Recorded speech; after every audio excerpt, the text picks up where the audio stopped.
The fact that Henry Armstrong was buried did not seem to prove that he was dead. He had always been a hard man to convince. That he was really buried, the testimony of his senses compelled him to admit. His posture, flat upon his back, the black darkness and profound silence, and he accepted it without cavil. But dead? No. He was only very, very ill, and did not greatly concern himself about the uncommon fate that had been allotted to him.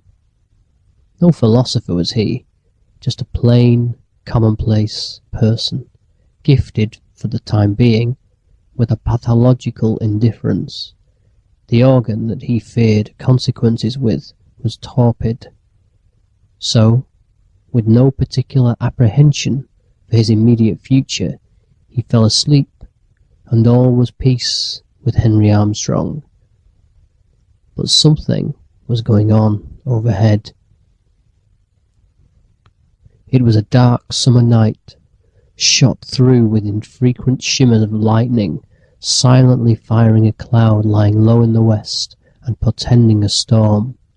There brief, stammering illuminations brought out with ghastly distinctness the monuments and headstones of the cemetery, and seemed to set them dancing.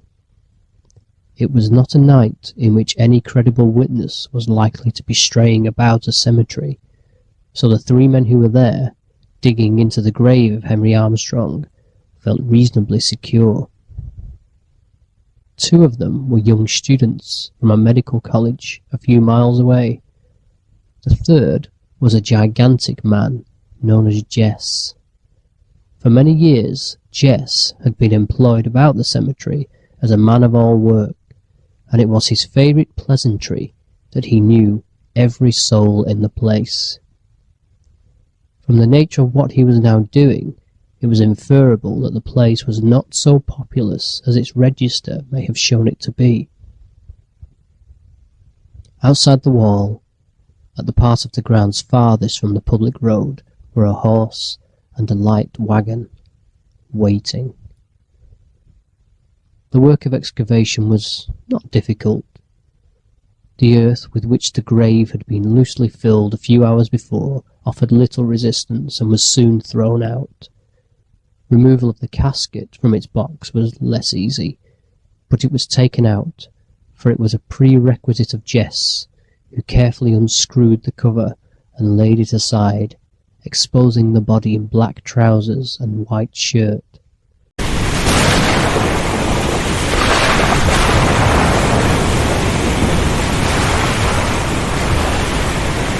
At that instant, the air sprang to flame, a crackling shock of thunder stunned the world, and Henry Armstrong tranquilly sat up.